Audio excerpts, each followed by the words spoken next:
Do you want to be healthier, yet you just don't know what to do? All these shows telling you this and that, but nothing seems to work.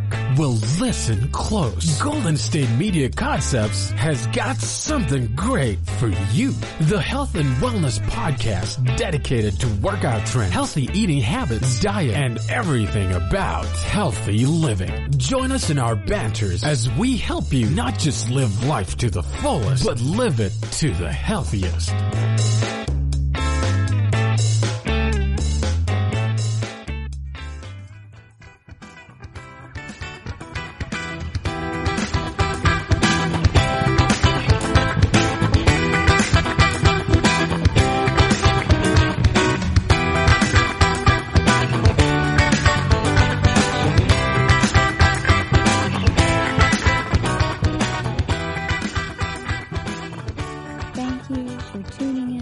GSMC Health and Wellness Podcast, brought to you by the GSMC Podcast Network.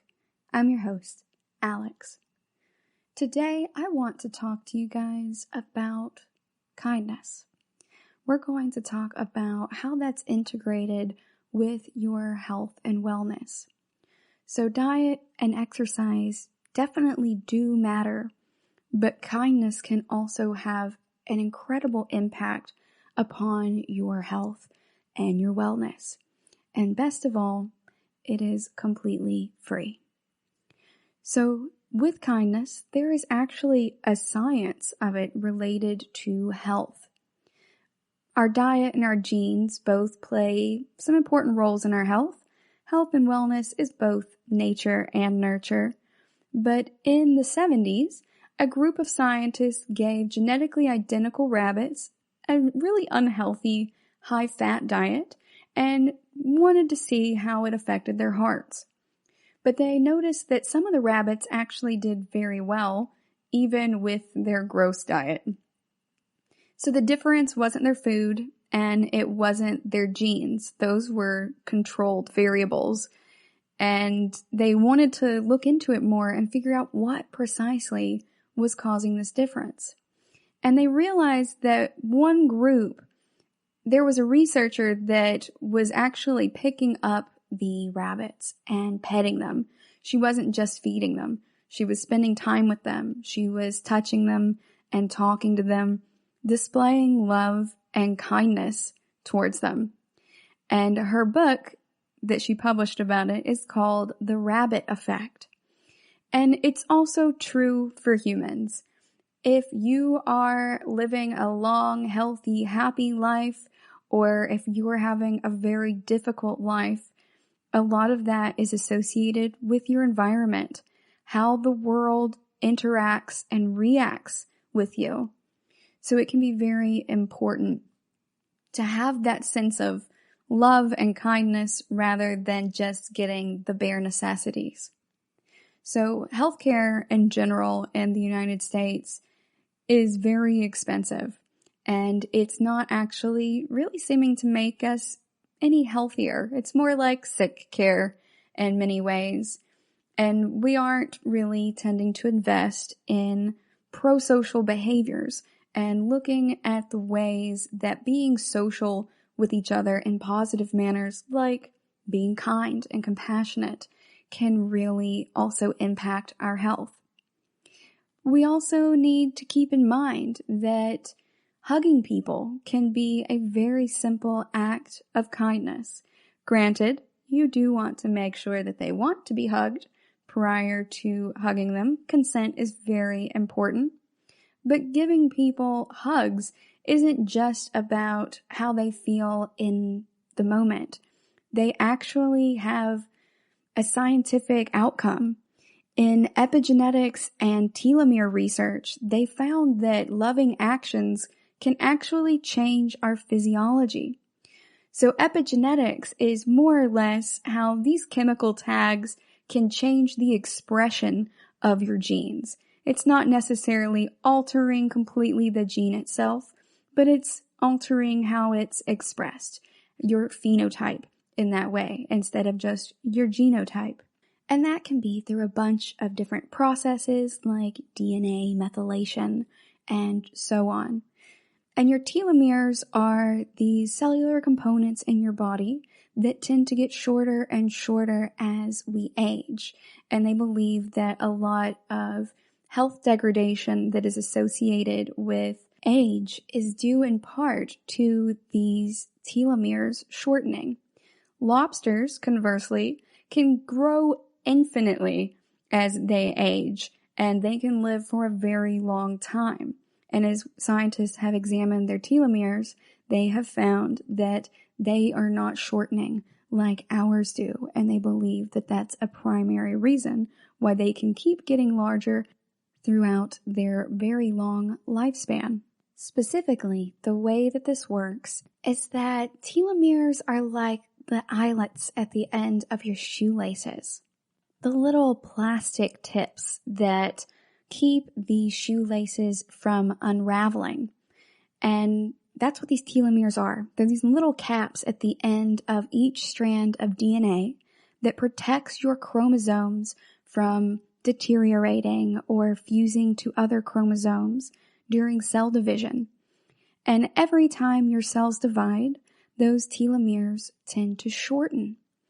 Lobsters are different because they produce a special enzyme throughout their entire lives that's called telomerase. ASE generally just means that this is an enzyme. So the telomerase works to fix the bits of the telomeres that are lost whenever the cell divides. And that production of telomerase is part of the reason why lobsters can live so much longer than humans and other mammals can.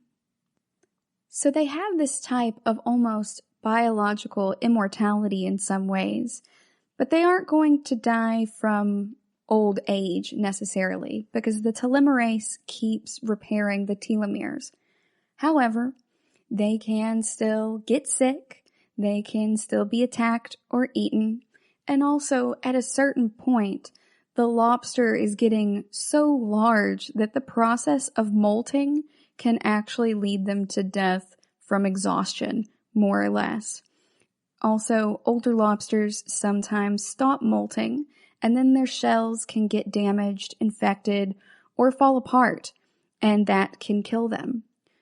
So, in a way, they have a biological tendency towards almost immortality, but at a certain point, these activities like molting can actually kill them. And if they stop molting, then their shell is going to get damaged or infected and fall apart, and they'll still die.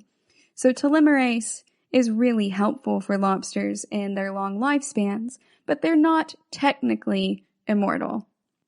So now that we've really contextualized epigenetics and telomere research, we can see that they can quantifiably measure how loving actions can change our physiology. They can see these telomeres. Normal, healthy cells are going to lose about 25 to 200 base pairs every time they replicate. But since the telomeres are on the ends, anytime the cell divides, and that's usually about 50 to 70 times over the lifespan of the cell before it dies, and in this way, because the ends are protected by telomeres, the only part of the chromosome that you lose during cell division is the telomere. So this is very important for our bodies. A recent study at the University of North Carolina at Chapel Hill was pretty small, but they have been studying about 150 middle-aged volunteers who they separated into 3 groups.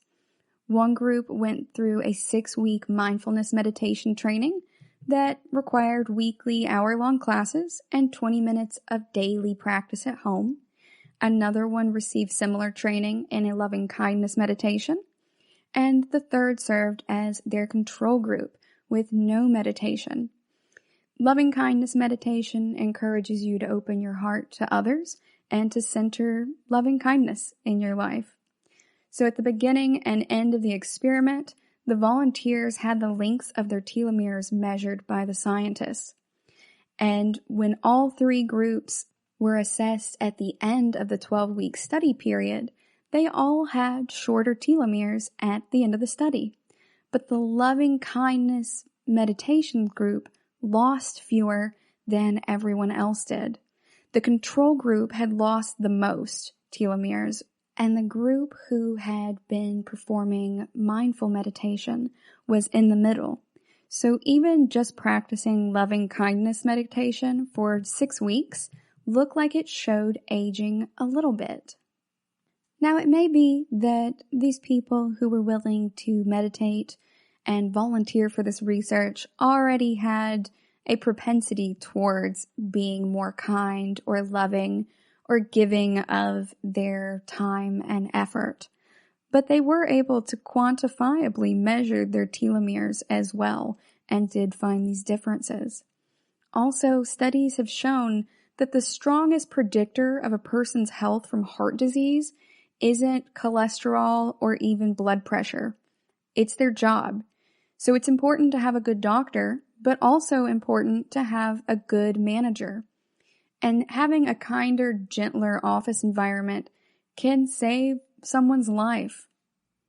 So we're going to go on a quick break, and when we come back, we're going to talk about some kindness health facts. Stay tuned.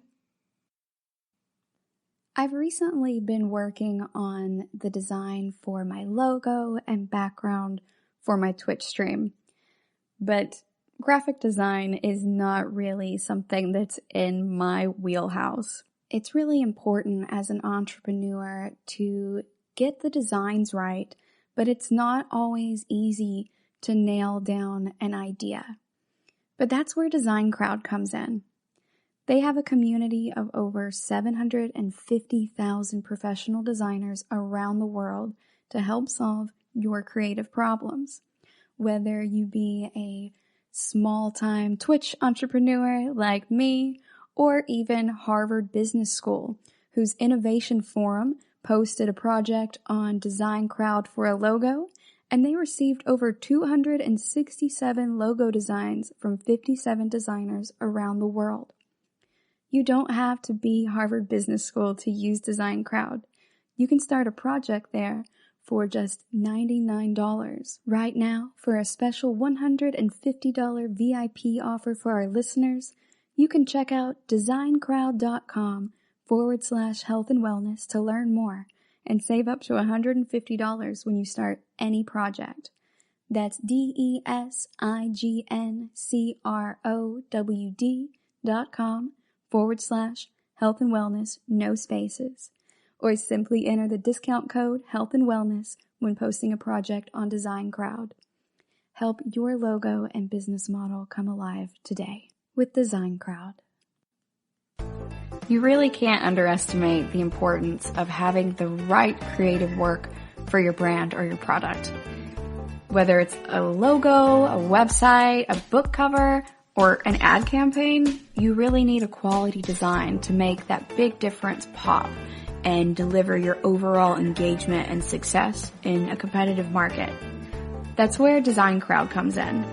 Design Crowd has over 750,000 designers from Sydney to San Francisco ready to help you with awesome creative ideas. They make crowdsourcing work for you. So if you need a logo or you're working on your creative branding, you can go to designcrowd.com and post a brief describing the design you need. And then within about 2 to 7 days, you'll receive up to over 100 different designs from designers around the world. Then you pick the best design and approve payment to the designer. So you're only paying for the design that you want. It takes a lot of the guesswork out of freelancing and out of crowdsourcing. And you don't have to be a huge company like Harvard Business School to use Design Crowd, although they have used it as well. You can start a project on Design Crowd for as little as $99. And if you go right now to designcrowd.com/health and wellness or enter the promo code health and wellness on their website, then our health and wellness listeners will receive up to $150 off of your design project. That's designcrowd.com/health and wellness or entering that promo code health and wellness.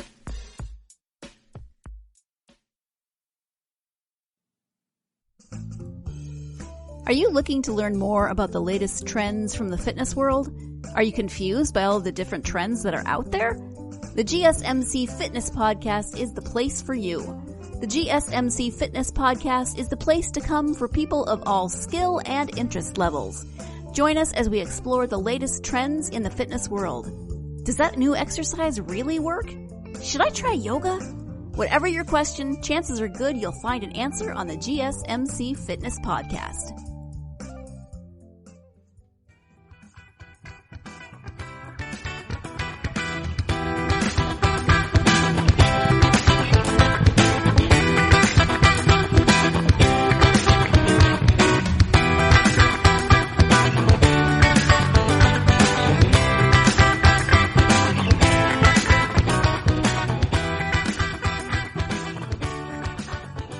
Welcome back. Before the break, we were introducing the concept of kindness as it relates to health and wellness and how it's been associated with epigenetic and telomere research regarding aging. Practicing kindness or even loving kindness meditation can actually slow the rate at which your telomeres shorten, according to a 12-week study conducted at the University of North Carolina at Chapel Hill. So now I want to talk to you guys about some kindness health facts. They found that kindness is something that you can teach. That means that you can learn it. It's like exercising a muscle that is related to compassion, and it can reshape how you respond to other people's suffering with care and a desire to help. Kindness is also contagious.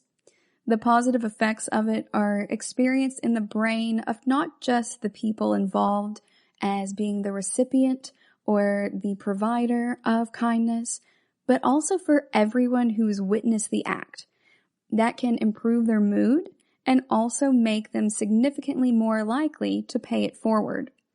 So one good deed conducted in a crowded or public area can also create a domino effect of kindness, and it can improve the day of dozens of people, not just the individuals who are directly involved or impacted. Kindness also increases the love hormone, oxytocin. So seeing acts of kindness be performed boosts your oxytocin levels, which in turn lowers your blood pressure, and it can improve your overall heart health and functioning. Oxytocin also increases our self-esteem and our optimism, and as we've discussed previously, optimism has also been tied to a longer lifespan. So by being kind, you can boost your oxytocin, and that can help lower your blood pressure and improve your heart health, and also promote more optimism, which will additionally be helpful for you. So kindness and acts of kindness, whether you exhibit them or experience them or just witness them, can be really helpful in compounding the interest of how well we live our lives and how long we live. It can also be extra helpful if we're anxious or we're shy in social situations, like yours truly. I get pretty shy or anxious in a lot of social situations, and it can really help me out to display kindness. By being kind to someone when I feel anxious, it boosts their mood, it boosts my mood, and it makes things just feel more comfortable. Smiling at individuals or just telling them, hey, I like your smile, or I like your hair, can be a really easy way to put everyone at ease, because the universal human signal for being at ease or saying, hey, I'm not a threat, tends to be a smile. And so you're essentially eliciting that from another person, and your brain is going, hey, okay, everything's chill here. I can relax. Kindness also increases energy. So about half of the participants in one study that's been performed reported that they felt stronger and more energetic after they helped others out. They also said they felt calmer and less depressed, and had increased feelings of self-worth, which lines up with the other study that was talking about improving self-esteem and optimism. So we have this different set of research validating another study. In 2010, Harvard Business School conducted a survey of happiness in 136 countries, and they found that people who were altruistic, specifically people who were generous in the financial way, like with donating to charities and such, were happiest overall. They also found that folks who tend to volunteer experience fewer aches and pains. So if you give help to others, it can protect your overall health twice as much as aspirin protects against heart disease. It's absolutely quantifiable and measurable. People who are 55 and older who volunteer for 2 or more organizations actually have a 44% lower likelihood of dying early. And that's even after sifting out all other confounding variables, all of those contributing factors like their physical health, exercise, gender, any habits they have that might be detrimental to health, like smoking, also their marital status, and several other variables. So this is an even stronger effect on your health in a positive manner than exercising 4 times per week or even going to church. Remember, spiritual wellness is also an important part of your wellness. Kindness can also increase your pleasure. So according to research conducted at Emory University, when we're kind to other people, our brain's pleasure and reward centers light up, and it is just as if we were the one receiving the good deed and not necessarily the giver. They call that phenomenon the helper's high. And so in doing good for others, you are doing good for yourself. It is a net gain of good all around. When you're kind to others, all you do is win, you guys. Go for it. Serotonin is also increased by acts of kindness. Like most medical antidepressants, kindness stimulates your body's production of serotonin. And then that feel-good hormone that we talked about in our serotonin episode can make you feel a lot better. It can calm you down. It can increase your joy. And it can also even heal your wounds in many ways. In addition to giving you health benefits by these increases, kindness can also decrease negative aspects of your life, like pain. Engaging in acts of kindness can produce endorphins in your body, and those are really nature's or the brain's natural painkiller. It can also reduce your stress. People who are consistently kind have 23% less cortisol, that stress hormone, in their bodies, and they tend to age slower than the average individual. It can decrease your anxiety too. So they had a group of highly anxious individuals perform at least 6 acts of kindness per week for 1 month. And after 1 month, they found a significant increase in positive moods, relationship satisfaction, and a decrease in social avoidance in people who were specifically socially anxious. Kindness can also decrease depression, you guys. I've been very forthright with y'all in discussing my anxiety and depression, and I am on Prozac for it. But I found that also being a kinder, gentler me has really helped improve my overall symptoms. It's helped to reduce it, and it really helps me give my body the best chance I can by drinking enough water and also taking my Prozac. But also just being a kinder, gentler Alex is the way that I think about it. And that is what the research is really supporting as well. The Case Western Reserve University School of Medicine found that when we are kind and generous in our compassion and giving of ourselves, that everything from our overall general life satisfaction to our self-realization and physical health and wellness are significantly improved. It delays mortality. It also reduces your depression, and it gives you overall improved well-being and good fortune in many ways. It also reduces your blood pressure. So committing acts of kindness lowers blood pressure according to several different studies. One doctor, David R. Hamilton, found that acts of kindness can even create emotional warmth. And that, in turn, releases that love hormone, oxytocin.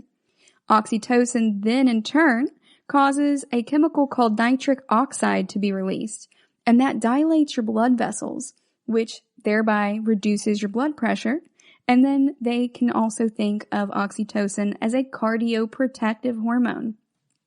Because by widening these blood vessels, it allows blood to move through the vessels more smoothly and uninhibited, and that is in turn giving it a wider berth so there's less pressure at the time. And that's how it really protects your heart. So overall, kindness is a net win, you guys. It can decrease the bad things in our lives and improve the good things all around. We're going to go on a quick break, and when we come back, we're going to talk some more about Helper's High and some of these benefits of kindness. Stay tuned. You really can't underestimate the importance of having the right creative work for your brand or your product.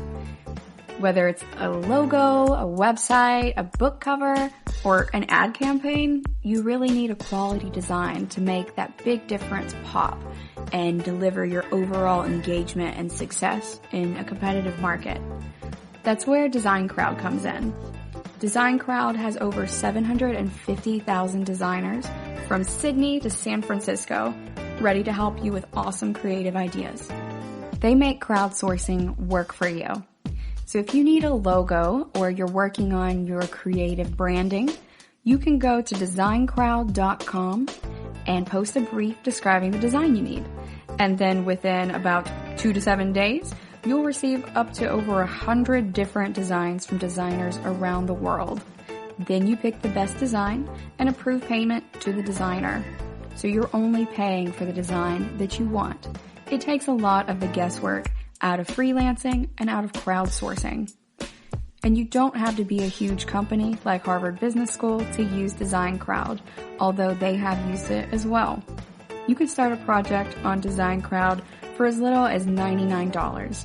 And if you go right now to designcrowd.com/health and wellness or enter the promo code health and wellness on their website, then our health and wellness listeners will receive up to $150 off of your design project. That's designcrowd.com/health and wellness or entering that promo code health and wellness. Tired of searching the vast jungle of podcasts? Now listen close and hear this out. There's a podcast network that covers just about everything that you've been searching. Hey! The Golden State Media Concepts Podcast Network is here. Nothing less than a podcast bliss with endless hours of podcast coverage. From news, sports, music, fashion, cooking, entertainment, fantasy, football, and so much more. So stop lurking around and go straight out to the Golden State Media Concepts Podcast Network. Guaranteed to fill that podcast itch. Whatever it may be. Visit us at www.gsmcpodcast.com. Follow us on Facebook and Twitter and download us on iTunes, SoundCloud, and Google Play.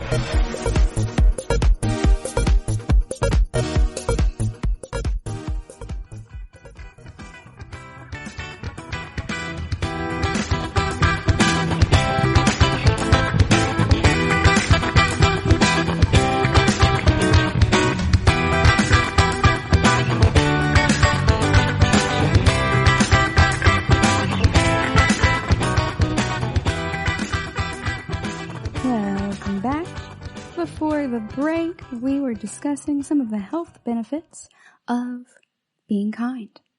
Now we're going to explore those a little bit further, starting with Helper's High.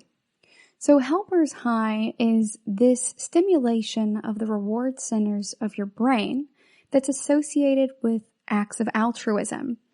And altruism is very specifically putting the well-being of others before our own well-being without any expectation of anything in return.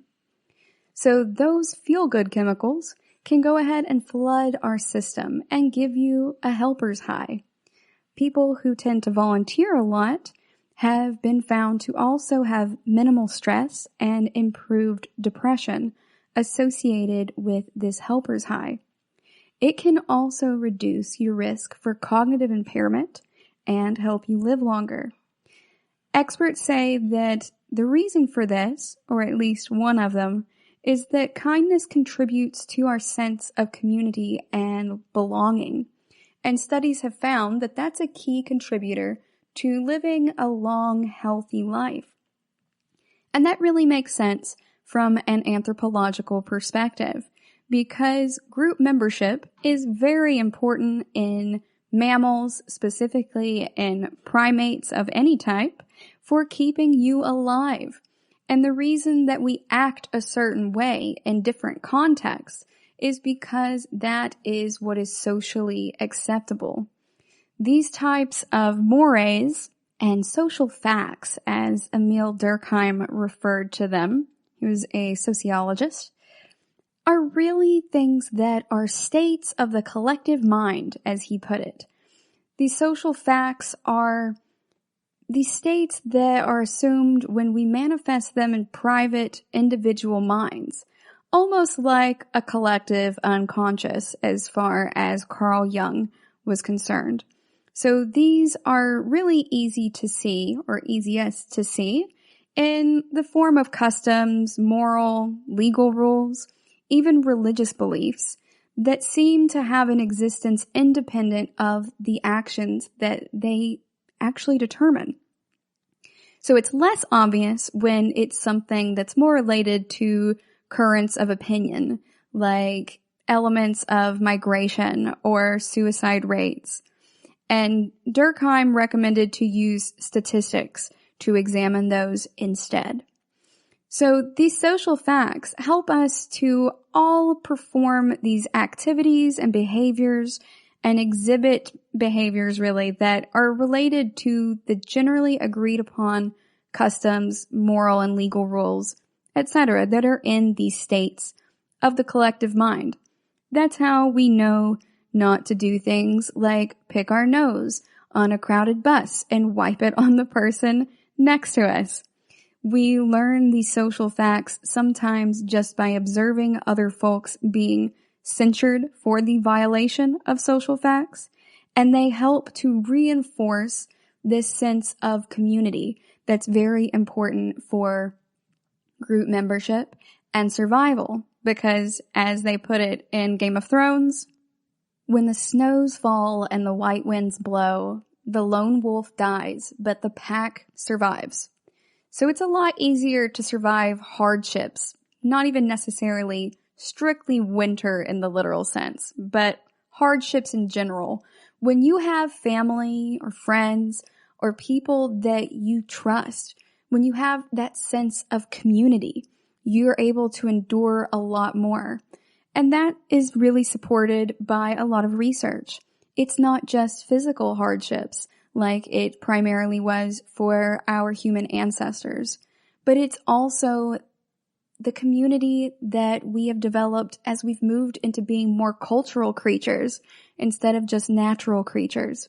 It keeps us alive by having a sense of cohesiveness and also a support system for when we are feeling down. We're like plants with more complicated emotions, you guys. And it's really important to have that sense of community and interconnectedness, like those trees from Avatar, maybe. Humans are ultimately social creatures, even if many of us may be misanthropic in nature. It's really important for us to have socialization. And if you remember our episode on loneliness, even subjective loneliness in addition to objective loneliness can result in negative health outcomes, including premature death.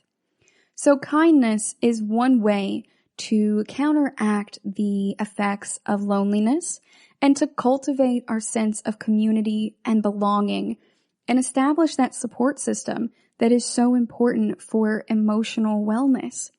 Indeed, it's a key contributor to a longer, healthy life. Lowering your blood pressure via giving money to others can also help reduce your blood pressure and improve your heart health. They refer to this as being pro-social spending. And in one study, a group was asked to spend $40 on themselves, and another group were told to spend the money on others. And this study was specifically amongst folks who had high blood pressure. And they found at the end of the 6-week study that the folks who spent money on others had lower blood pressure than the folks who spent it on themselves. And it wasn't just a very small benefit. The benefits were as large from this 6-week study of just spending $40 on another group of people or just another person to be equivalent to benefits associated with healthy diets and exercise. It can also really lessen our pain. They did a recent study and found that people who said they would donate money to help orphans tended to be less sensitive to electric shock than folks who declined to do so. And the more helpful people thought their donation would be, the less pain they felt. It's very strange, but it's also very human. And the reason behind this in the study is that regions of the brain that react to painful stimulation appear to be instantly deactivated by the experience of giving. So kindness can literally reduce how much pain you're experiencing, not just from depleting those levels of cortisol, that stress hormone, but also by acting on parts of your brain.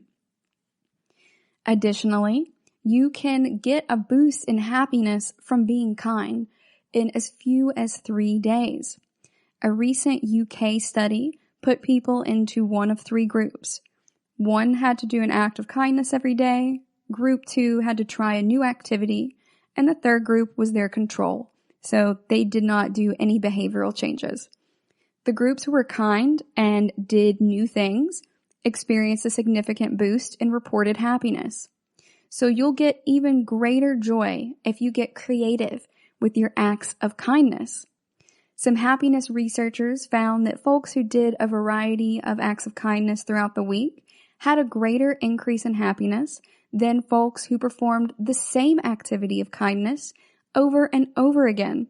So diversify your investments in your money and also in folks who you're helping or in the specific acts of kindness that you're doing. It doesn't necessarily need to be towards fellow humans. It can also be towards animals. And the really awesome part of this is that these acts of kindness can be anonymous or visible, spontaneous or planned, and can be just really as simple as opening the door for someone or giving someone a compliment. It doesn't have to be a supreme act of grandeur. It can be something that's really little. And remember in our episode on the little things that we talk about that. We talk about starting with these small steps and building our ways up. And you can do that with kindness at any point in the moment. If you're tempted to just close that elevator door on someone, you can choose kindness instead, or just go ahead and hold the door for someone. These little things are very easy, but they can also have huge boons for your own personal health and that of the people around you, both the recipient and anyone who may have also seen you. We're going to go on a quick break, and when we come back, we are going to talk about the heart and science of kindness. Stay tuned. If you're looking for ideas for how to develop your logo, website design, or business cards, Design Crowd can give you access to over 750,000 creative minds from around the globe. All you have to do is post a brief describing the design you need on Design Crowd, and they'll invite their 750,000 designers from Sydney to San Francisco to submit to you. Within hours, you'll receive your first design, and over the course of up to a week, your project may receive 60 to over 100 different designs from designers around the world. Then you just pick the best design and approve the payment to that designer. Design Crowd takes a lot of the guesswork and stress out of soliciting a freelance design. Right now, for a special $150 VIP offer for our listeners, check out designcrowd.com/health and wellness to learn more and save up to $150 when you start any project. That's DESIGNCROWD.com/health and wellness, no spaces. Or simply enter the discount code health and wellness when posting a project on Design Crowd. Let Design Crowd help you bring your entrepreneurial concept to life today.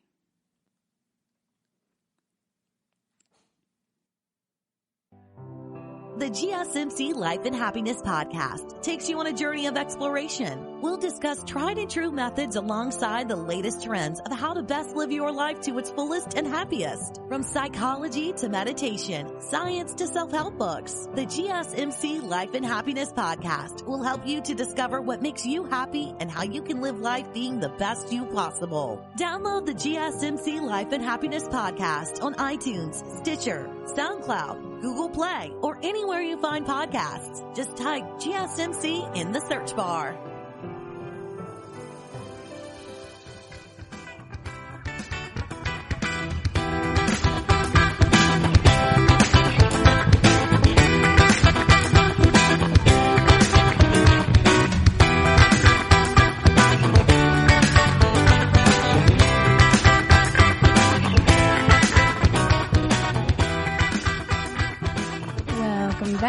Before the break, we were taking a deep dive into the sense of community and the health benefits that are conveyed by practicing or performing acts of kindness. Now we're going to talk about the heart and science of kindness. So the English Oxford Living Dictionaries defines kindness as being the quality of being friendly, generous, and considerate, also as being a kind act.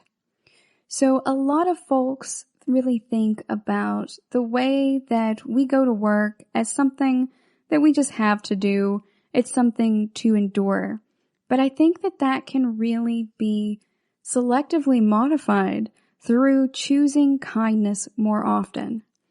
I like to think of it as the platinum rule, and that is to treat others better than you want or expect to be treated. Treat people with kindness, even if they're not necessarily kind to you and they are not being kind to themselves. So an example of this is whenever I say something about myself like, Alex, that was so stupid. My best friend will go, hey, don't talk about my friend like that. And she's taking that kindness within her and reflecting it outward towards me when I am being unkind to myself. And it reminds me that I would never say those things about someone else, and so I shouldn't be so hard on myself in that aspect. If you're anything like me, you are your own worst critic. But it's important that we be ourselves' best cheerleaders.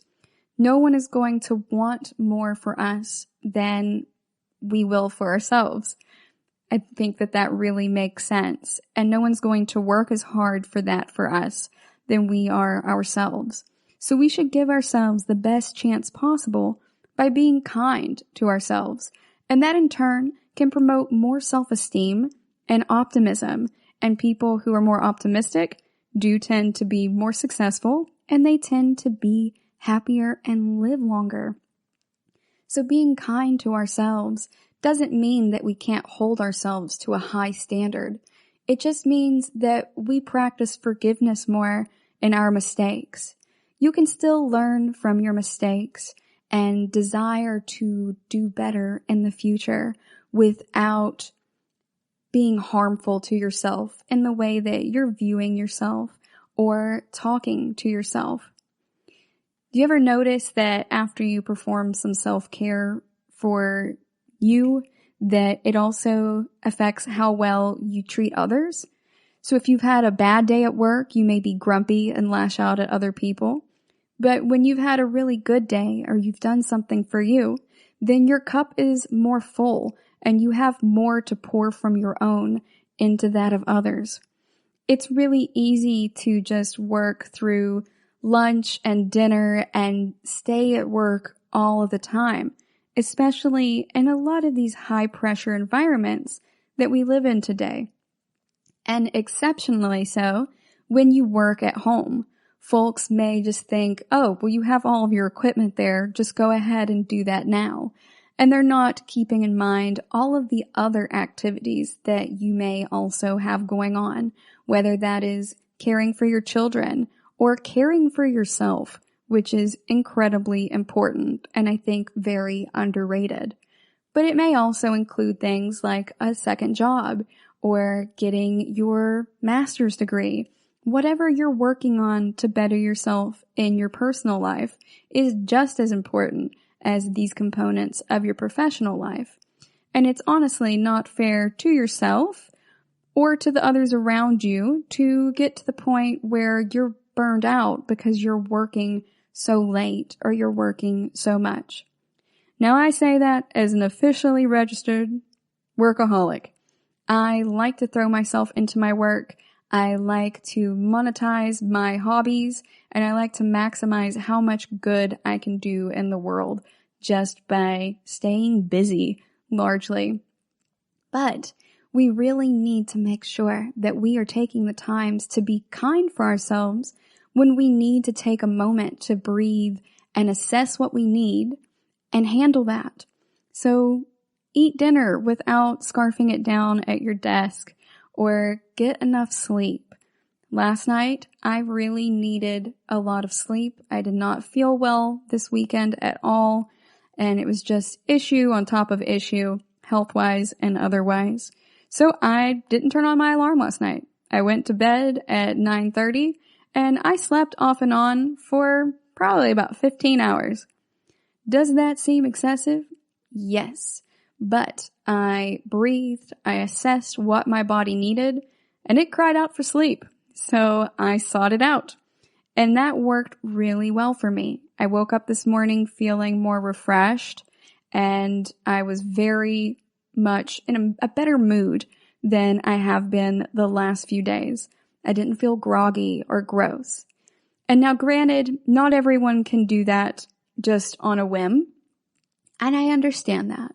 But that is trying to find time or make time for the things that are beneficial to you. It doesn't necessarily have to be a lot of sleep. It's going to be different for everyone. But find these things that help rejuvenate you. For me, it's sometimes as simple as taking a bath for 30 minutes and putting some Epsom salt in that bathtub, putting some type of scented oil or a bath bomb in there so that I'm kind of treating myself. And it's only 30 minutes. I might multitask while I'm doing it and read a book or watch something on my laptop, but it's really helpful for me to wind down. And I know that for myself, that's what that looks like. Watching sci-fi helps me wind down. Playing video games can help me wind down. That's not going to be the same for everyone, and that's okay. Just identify what makes you feel more relaxed and cared for and seek that out. It's also important to be kind to yourself when you mess something up. That happens to everyone.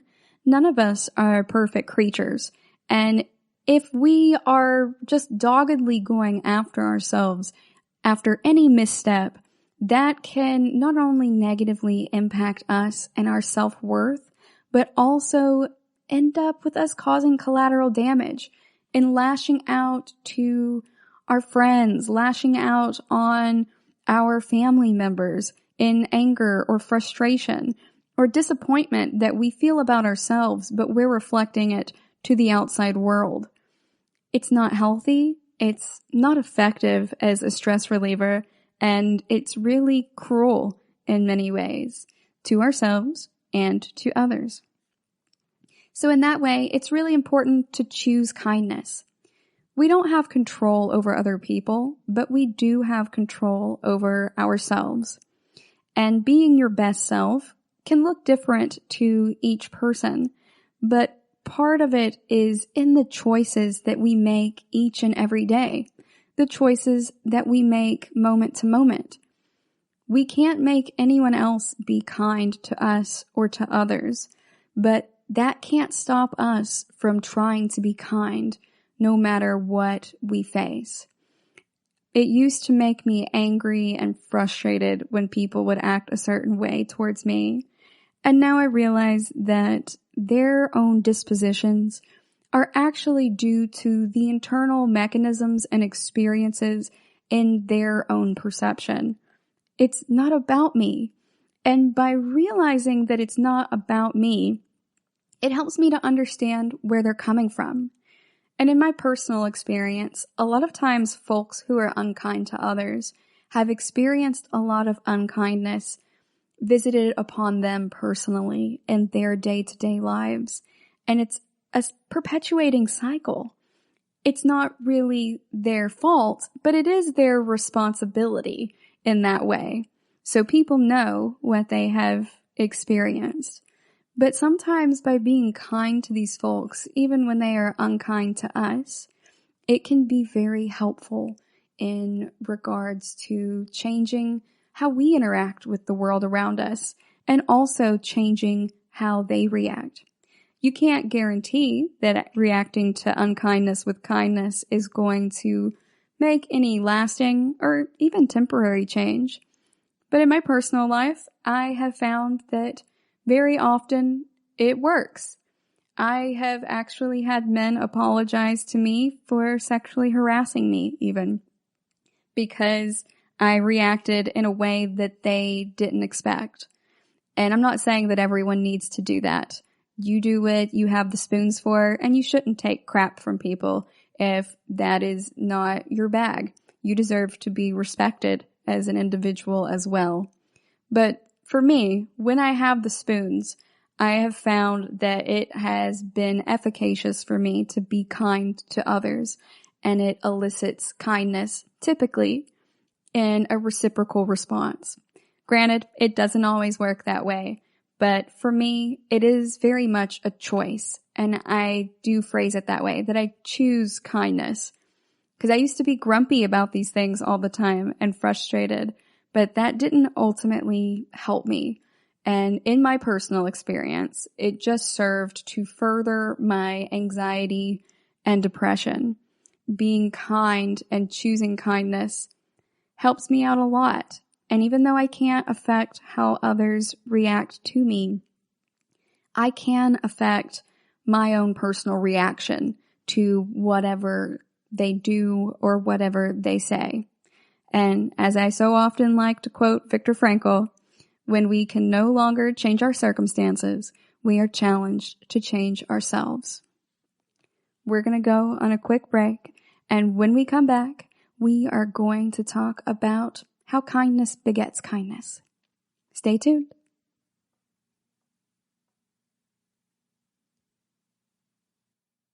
Are you tired of the same old news? Are you sick of the seemingly endless political spin and negativity? The GSMC America Still Beautiful podcast is a weekly news podcast covering all the top positive and uplifting news stories. We cover stories that will inspire, uplift, and remind you of the good in the world. Tune into the Golden State Media Concepts America Still Beautiful podcast to get all the great and positive news stories of today. Download the GSMC America Still Beautiful podcast on iTunes, Stitcher, SoundCloud, Google Play, or anywhere you find podcasts. Just type GSMC in the search bar.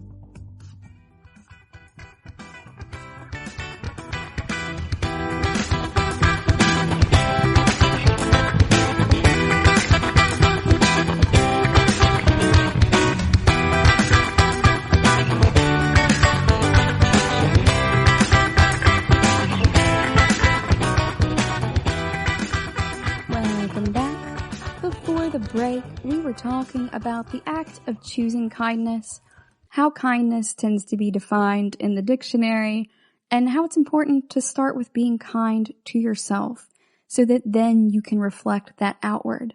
Because when we aren't happy, then we tend to reflect that unkindness outward.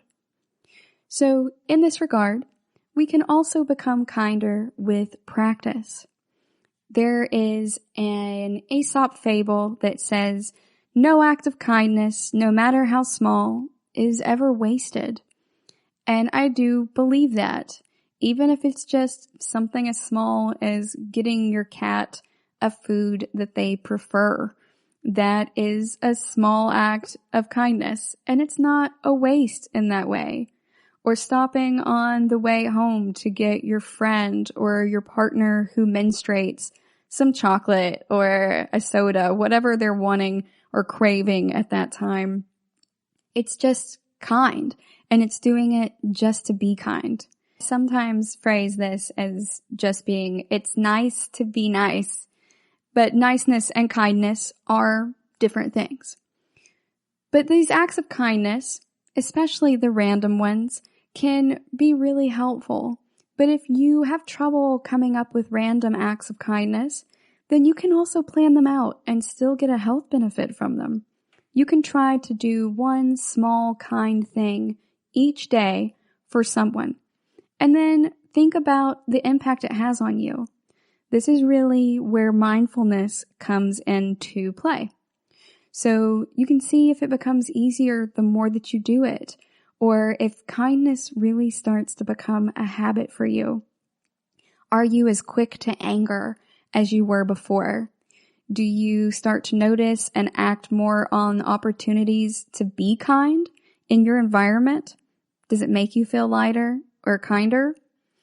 I know that a lot of this sounds very fluffy, and you guys, I don't know if you'll believe me, but a year ago today, I was not this type of fluffy person. I was grouchy, and one of my coworkers recently told me that I was one of the hardest coworkers to get to know. Actually, he said I was the hardest coworker to get to know, and that we first shared our love of Stevie Nicks and stuff like that together. And he said it was painful for both of us and was like saying, here's a shot of triple sec, let's call it a margarita. So in that way, that is something I did not know about myself before now. But I worked with that person for 6 years. And I'm so glad that he put in the effort to be kind to me and to initiate that type of friendship. That was his personal goal for 2019, was to go in and become friends with someone who he thought would be harder to approach and to get to open up. And that in and of itself is an act of kindness.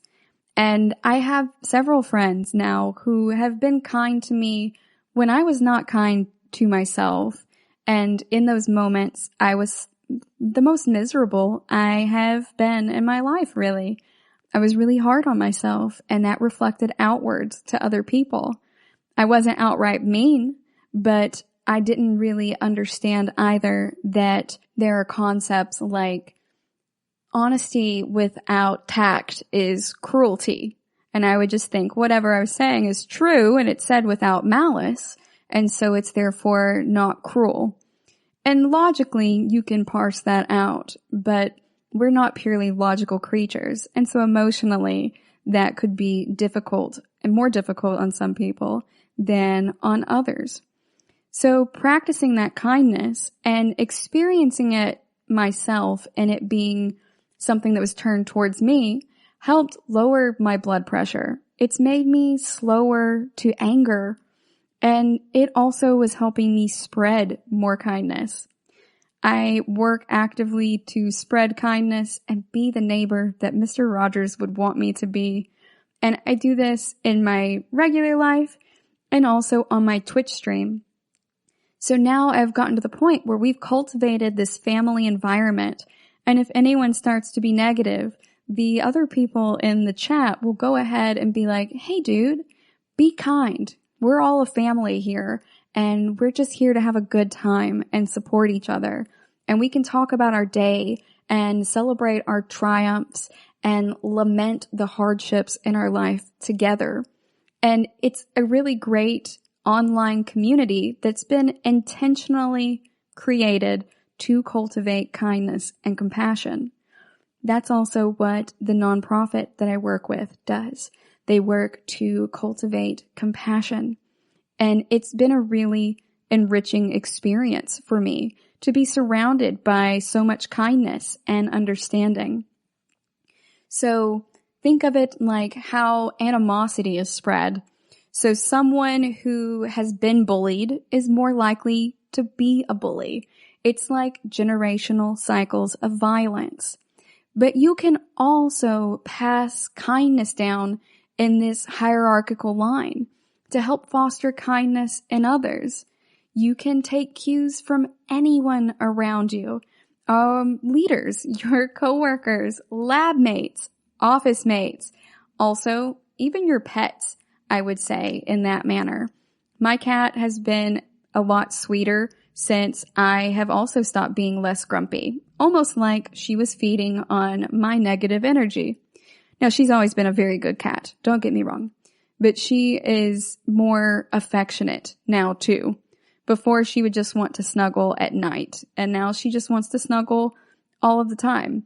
And the greatest thing that I can think of that has been a large change in her environment is how much I've been dedicated to kindness at this point, and on just staying chill and calm. So why can we not go ahead and learn about kindness from others? We definitely can. And you can then pass that on. You can pay kindness forward, and it can really improve the spirit of generosity, whether that be with your money or your time or your kindness. Kindness is also lasting. So sometimes we go through these experiences with people, and just like animosity can last, so can kindness. There was a lady once who told me in a drive-thru that my smile made her smile, and it has truly stuck with me for years. It was a really sweet compliment that I was given, and it really means a lot to me. So I try to pay that forward as well. So whenever I go through the drive-thru, I go ahead and tell my local Starbucks barista that I love his hair, because I genuinely do. And giving sincere compliments is the best thing that you can do in that regard. It's important to make them sincere. And he has amazing curly hair that is gorgeous. And so I let him know that when I go through the drive-thru. And now whenever I go through there, his face lights up when he sees that it's me. And my face lights up because his smile and his happiness makes me happy. And even when I move away from where I live now, I like to think that I will have made enough of an impression in his day-to-day that he remembers me fondly, or at least not in any negative way. So I'm not making his day worse at the very least. But perhaps he will also remember my kindness in the way that I remember the lady in the drive-thru who gave me a compliment that meant so much to me that one time. And we can lead our lives this way, starting with compassion, and then follow it with kindness. So looking at the world around us and going, hey, how can I make someone's life easier today, is really important. Perhaps you are having somebody who's at work with you who you're in a conflict with, or they're a partner on a project with you, and you feel like they aren't doing enough of their job, or they are being kind of snarky towards you. If you know that someone in their family just passed away, or there's a serious illness in their family, or something else that's an extenuating circumstance, you'd probably cut them some slack. You might even reach out and offer them support and go, hey, I understand that something's going on in your personal life and you seem really stressed about that. Can I buy you lunch today? or I'm here for you if you want to talk about it. When we are compassionate, we are recognizing that all of us are really in this together as humans, and it can help us to be kind, like maybe keeping our mouths shut instead of snarking back at someone, or finding some time to ask if everyone's okay. Sometimes it can be as small as just bringing a cookie back from wherever you're getting lunch and leaving it on someone's desk.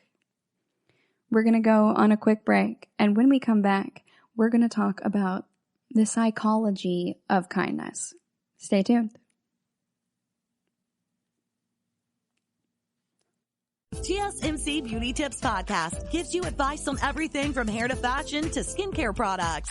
We'll talk about the latest trends in makeup, hairstyles, and anti-aging remedies. And we'll cover all of the newest fashion trends. If you have an interest in or questions about the beauty trends that might work best for you, the Golden State Media Concepts Beauty Tips Podcast has got you covered. Download the GSMC Beauty Tips Podcast on iTunes, Stitcher, SoundCloud, Google Play, or anywhere you find podcasts. Just type GSMC in the search bar.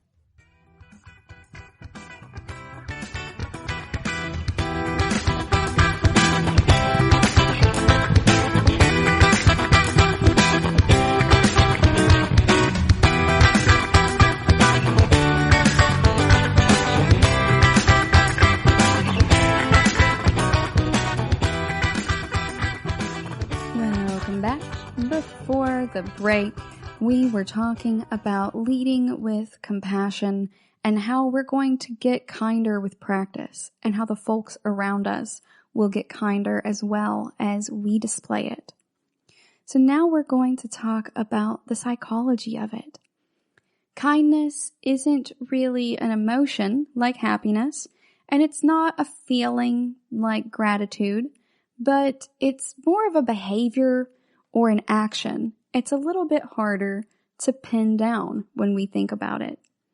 But we have all been trained in our thoughts and our perceptions of these mores and social facts of what kindness is, of what it looks like. It's like the standard of obscenity. I know it when I see it. And we also know biologically that people are more likely to give more to folks they have a closer relationship with than those that are more acquaintances.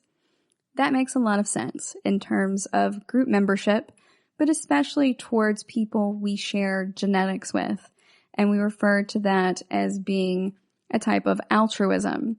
But it's not entirely true altruism, because if you are helping out someone who shares genes with you, then you are helping to make sure that they will be able to pass their genes on, and therefore genes that you share with them, into the future.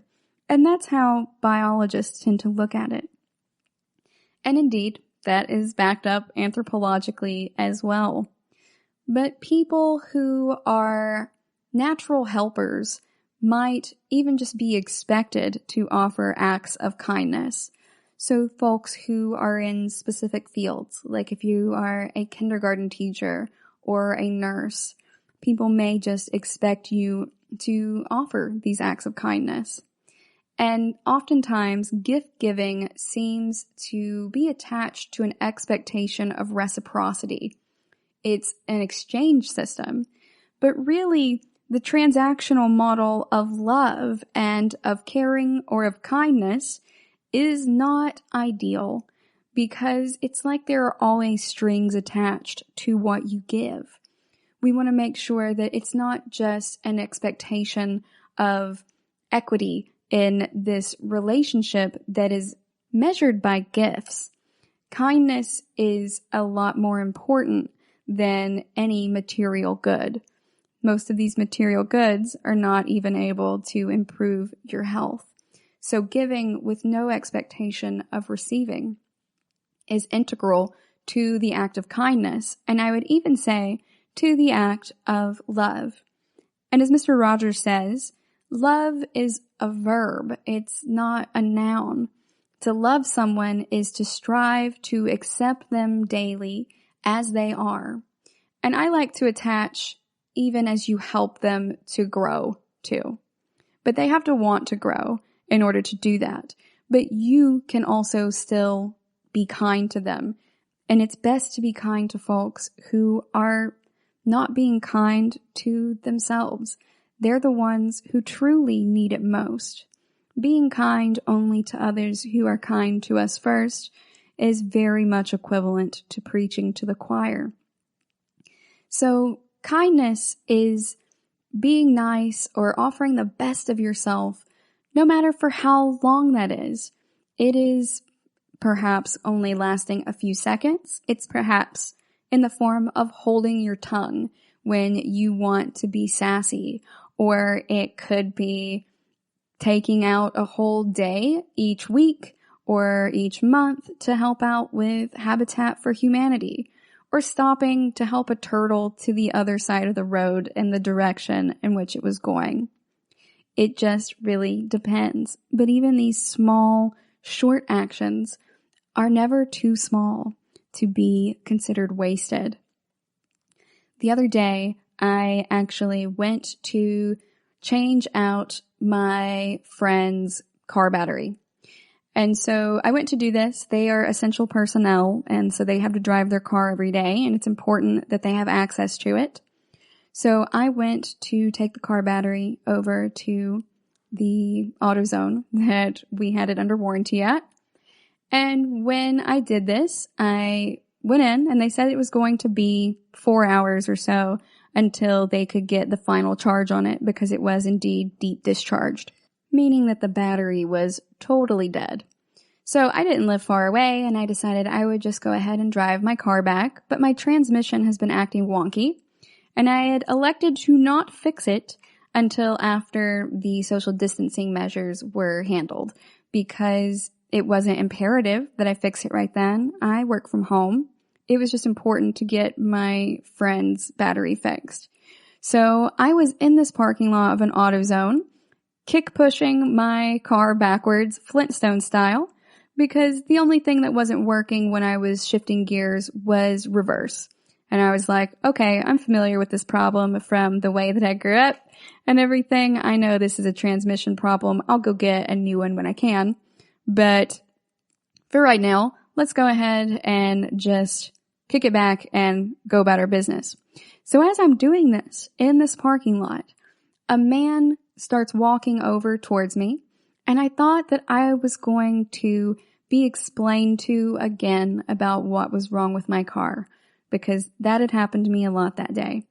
I happen to know a good amount about cars, and I don't need this information, and I was feeling very tired already and just frustrated as well.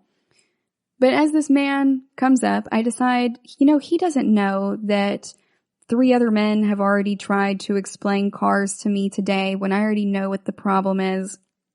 So I'm just going to be kind to him, because he doesn't deserve my ire at this point. That's not on him. That's on me. He has no idea what my day has been like, and he's legitimately just trying to be nice. And so he asks me what's going on. I say, oh, hey man, it's cool. It's just my transmission. I'm going to fix it after social distancing is over and everything. And he goes, well, I'm actually a transmission mechanic. I was just coming over here to, get a drink and everything. Do you want me to take a look at it real quick? And so I'm like, what the hey? And I go ahead and pop my hood, and the guy fixes my transmission right then and there. I don't know what all y'all know about transmission issues, but they can be very expensive. And this man just did this out of the goodness of his heart in the middle of the day while he was going on a break to get him something to drink. So I really appreciated that. And I asked him if I could give him some money from my wallet and everything. And it was just a really great exchange between 2 humans who were strangers. And he exhibited such kindness for me, and I reciprocated that. Now, it doesn't necessarily have to be reciprocal, but it inspired more kindness in me by experiencing this with this person. And it was such a random act of kindness. Like, I was precisely in the right place at the right time in order for this to come about. And it also helped cultivate my sense of awe. It truly felt awesome in the actual traditional sense instead of the more colloquial one. It promoted a sense of awe in me because I tend to think that people are not naturally going to go out of their way and be kind. That's historically how I viewed people. But this man very easily could have told me, hey, here's my card, or, I work at this place, bring your car by the shop and we'll take a look at it, in a way that would have charged me for it. But he didn't. He didn't even have to say anything. There was nothing on him that told me he was a mechanic. And that very act of selflessness and him helping out a stranger in the best way that he knew how really moved me. And I was essentially on a helper's high for the rest of the day. But it wasn't me who was the helper. It was this gentleman. I was the recipient of it. But it still essentially gave me that same type of high that I get when I help people, just by experiencing it and seeing it myself firsthand. It can really promote positive emotions and moods. My mood was elevated for the rest of the day, and it negated any of the negative emotions I was already feeling before. And I was so excited about it that I called one of my friends to tell them.